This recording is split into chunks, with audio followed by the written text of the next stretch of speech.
Hello everyone, welcome to the Stitchin Post. I'm Nancy. This is Knitting with Nancy and I'm here with Trish. Today we're going to update on the knit along that I'm doing from Lang with the yarn Crealino. And it's going to be a quick update. I have the back all done, waiting, but I started the front, but I wanted to, because Trish is going away, so there's a good chance I'm gonna finish this and post pictures without videos coming up because she'll be out of town for a while. Kind of a fun thing to do. But here we go. I started the sleeves and I wanted to talk about doing them both at the same time. And why do I do this? A couple of reasons.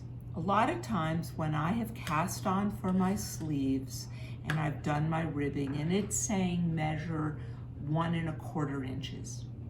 And I measure, when I go to do my other sleeve for the ribbing and I measure 1 1/4 inches and I forget to count rows, I'm actually off a row. Now, in the scheme of things, as I go up, not a big deal, but as you go up and start measuring to your underarm or where you're going to do shaping, it is a big deal because you don't want to be lopsided. So the easiest way to avoid that is to do them both at the same time.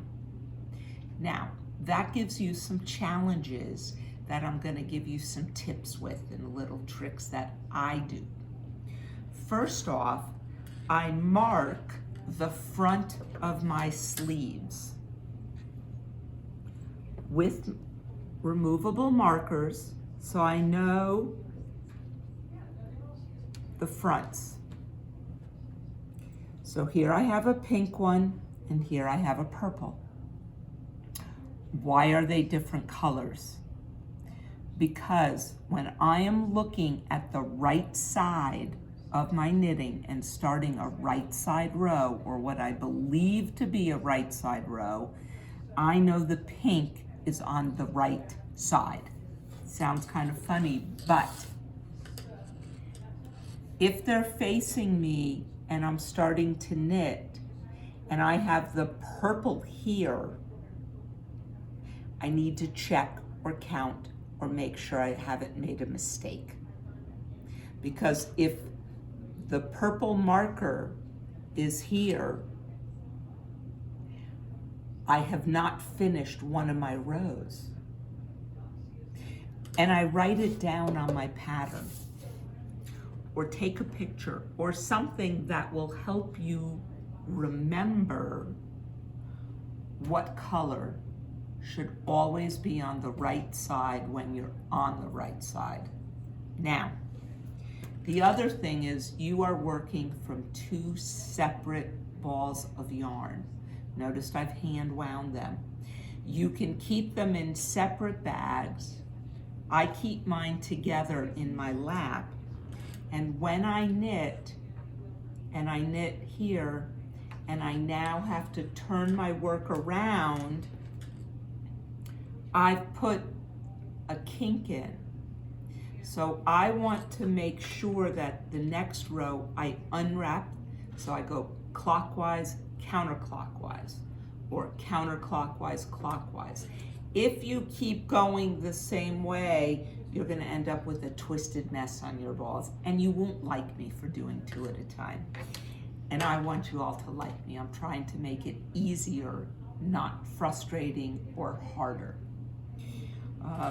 Again, this is a twisted rib pattern at the cuff or the bottom of the sleeves.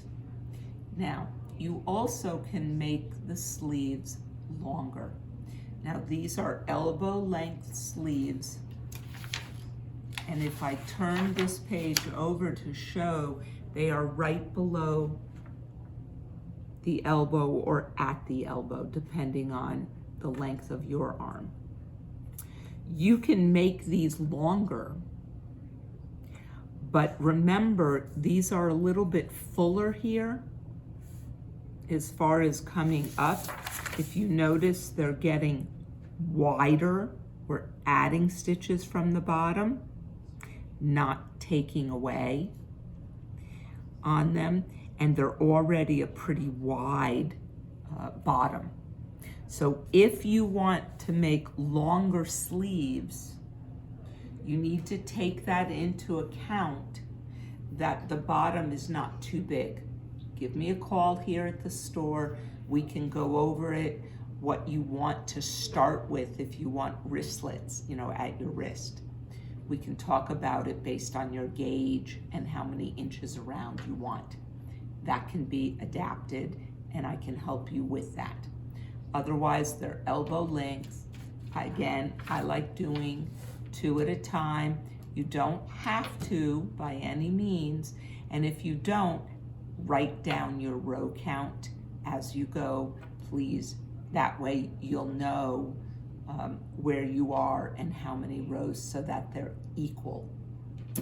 So I hope you all have a good day. I hope these were good tips or tricks for you, and I'll see you soon. Bye-bye.